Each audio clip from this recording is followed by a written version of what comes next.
ఇవాళ వచ్చినటువంటి ఢిల్లీ రాష్ట్ర ఎన్నికల్లో భారతీయ జనతా పార్టీ అందరూ ఊహించినట్టుగానే మంచి ఘన విజయాన్ని సాధించింది. దాదాపుగా 27 ఏళ్ల నుంచి ఢిల్లీలో విజయం సాధించాలని ఊవిళ్ళూరుతున్నటువంటి భారతీయ జనతా పార్టీ ఈ 2025లో జరిగినటువంటి ఎలక్షన్స్లో మాత్రం ఆప్ని ఓడించి మంచి ఘన విజయాన్ని సాధించింది. ఈ విజయాన్ని సాధించడానికి భారతీయ జనతా పార్టీకి దాదాపుగా 27 ఏళ్ల సమయం పట్టింది. అంటే 90లో ఒకసారి బీజేపీ పార్టీ అక్కడ ప్రభుత్వాన్ని ఏర్పాటు చేసింది, కానీ ఎందుకనో మరి అప్పట్లో వరుసగా 3 ముఖ్యమంత్రుల్ని మార్చడంతో బీజేపీ అక్కడ పలుచబడ్డది. ఆ తర్వాత శీలా దీక్షిత్ రాజకీయ విన్యాసాలతో అక్కడ కాంగ్రెస్ వరుసగా 3 సార్లు చక్కటి విజయాలను సాధించింది. చాలా స్థిరమైనటువంటి ప్రభుత్వాలను అక్కడ నడిపింది. అయితే కామన్వెల్త్ క్రీడలు జరిపేటువంటి విషయంలో అక్కడ కాంగ్రెస్ నాయకులు అవినీతి జరపడంతో ఓటర్లు పెద్ద ఎత్తున కాంగ్రెస్ని ద్వేషించడం మొదలుపెట్టారు. దాంతో అక్కడ కాంగ్రెస్లో జరిగినటువంటి ఈ అవినీతి కార్యక్రమాల వల్ల ఆప్ పుట్టుకొచ్చింది. అంటే అన్నా హజారేతో కలిసి కేజ్రీవాల్ ఢిల్లీలో దీక్షలు చేయటం, మేము అవినీతికి వ్యతిరేకంగా పోరాడతామని చెప్పి ప్రజలని బాగా నమ్మించడంతో అరవింద్ కేజ్రీవాల్ ఆ తర్వాత ఆప్ పార్టీని బట్టి చాలా ఈజీగా ప్రభుత్వాన్ని ఏర్పాటు చేయగలిగాడు. ఆ ఎన్నికల్లో ఆప్ దాదాపుగా 62 సీట్లను సాధించింది. అంటే 70కి 62 సీట్లను సాధించింది. కాంగ్రెస్ పూర్తిగా చతుకులబడిపోయింది. బీజేపీ మాత్రం కేవలం 3 సీట్లను సాధించగలిగింది. ఆ తర్వాత జరిగినటువంటి ఎలక్షన్స్లో కూడా ఆప్ దాదాపుగా మళ్ళీ 67 స్థానాలను సాధించగలిగింది. ఆ తర్వాత బీజేపీ కేవలం 3 స్థానాలకే పరిమితమైంది. అప్పుడు కూడా కాంగ్రెస్ అక్కడ 0 స్థానాలని సాధించింది. వరుసగా 3వసారి కూడా 2025లో జరిగినటువంటి ఈ ఎన్నికల్లో కూడా కాంగ్రెస్ 0 స్థానాలని సాధించి వరుసగా హ్యాట్రిక్ సాధించింది. అంటే ఢిల్లీలో ఇప్పటి వరకు 8 సార్లు ఎలక్షన్స్ జరిగితే కాంగ్రెస్ 4 సార్లు విజయాన్ని సాధించింది. మరో 2 సార్లు ఆప్ పార్టీ సాధించింది. ఒకసారి బీజేపీ ఇదివరకే ప్రభుత్వాన్ని ఏర్పాటు చేసింది. ఇప్పుడు మళ్ళీ ప్రభుత్వాన్ని ఏర్పాటు చేయబోతోంది. అంటే ఢిల్లీలో కాంగ్రెస్ ఒకప్పుడు చాలా బలంగా ఉండేది. అయితే అవినీతికి ఎవరు అతిథులు కాదన్నట్టు కాంగ్రెస్లో ఉండేటువంటి నాయకులు అవినీతి బాట పడడంతో ఢిల్లీ ఓటర్లు కాంగ్రెస్ని తిరస్కరించడం మొదలుపెట్టారు. అయితే అన్నా హజారే ముందు ఉండి నడిపినటువంటి ఈ అవినీతి వ్యతిరేక ఉద్యమంలో అరవింద్ కేజ్రీవాల్ భాగమయ్యాడు. ఆ తర్వాత అరవింద్ కేజ్రీవాల్ అన్నా హజారేని పక్కన నెట్టేసి ఆప్ అనే పార్టీని సాధించి ఒక సచ్చీరుడుగా ప్రజల ముందుకు వచ్చి ఈ ప్రభుత్వాన్ని ఏర్పాటు చేయగలిగాడు. అయితే ఆప్ సర్కార్ మొదట్లో ప్రజలకు కొంతవరకు మేలు చేయగలిగింది, కానీ ఆ తర్వాత ఆప్ కూడా మెల్లగా అవినీతి వైపు అడుగులేయడం మొదలుపెట్టింది.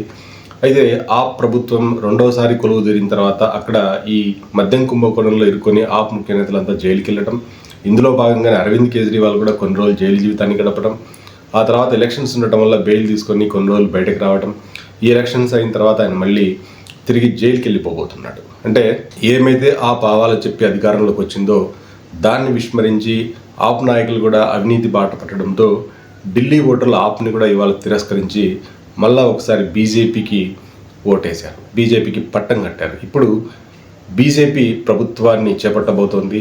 అయితే దాదాపుగా గత 2 ఎలక్షన్స్ నుండి ఆప్ ఢిల్లీలో ఉండటము, అట్లాగే కేంద్ర ప్రభుత్వంలో బీజేపీ ఉండటంతో అక్కడ ఢిల్లీ రాష్ట్ర ప్రభుత్వానికి కేంద్ర ప్రభుత్వానికి మధ్య సరైనటువంటి అవగాహన లేకపోవటము, వీళ్ళిద్దరు కీచులాడుకోవడంతో కేంద్ర ప్రభుత్వం అనేక సార్లు ఢిల్లీలో ఏమీ చేయలేక అటు లెఫ్టినెంట్ గవర్నర్ అడ్డం పెట్టుకుని రాజకీయాలు చేయాల్సి వచ్చింది. ఎందుకంటే గతంలో మనం గమనించాం, కేంద్ర ప్రభుత్వం ఢిల్లీలో కొలువు తీరినప్పటికీ అక్కడ పోలీసింగ్ వ్యవస్థ అంతా కూడా రాష్ట్ర ప్రభుత్వం చేతిలో ఉంటుంది. కేంద్రం ఏం చెప్తుందో దాన్ని ఢిల్లీ ప్రభుత్వం పాటించకపోవడంతో కేంద్రానికి అటు ఢిల్లీ రాష్ట్ర ప్రభుత్వానికి మధ్య అనేక సార్లు ఘర్షణపూరితమైనటువంటి వాతావరణం అక్కడ ఏర్పడింది.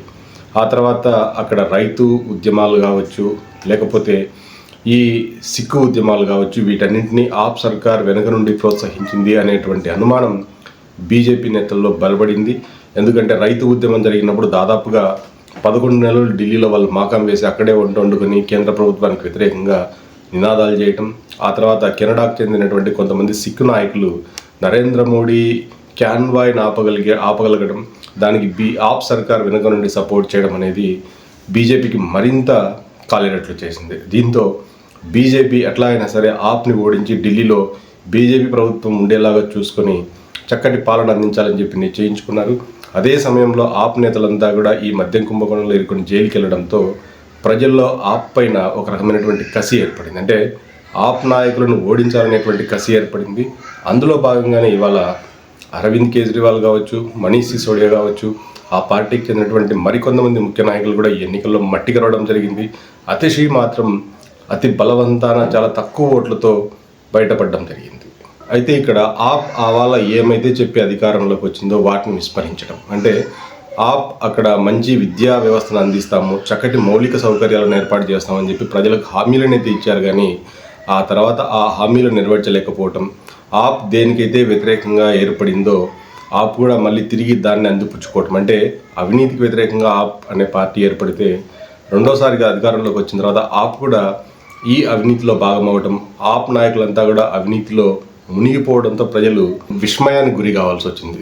దీంతో ఢిల్లీ ప్రజలు ఆప్ని తిరస్కరించి ఇవాళ బీజేపీకి ఓటేసి పట్టం కట్టారు. కాబట్టి రాబోయే రోజుల్లో అటు కేంద్ర ప్రభుత్వంలోనూ ఢిల్లీ రాష్ట్రంలోనూ బీజేపీ ప్రభుత్వమే అధికారంలో ఉంటుంది.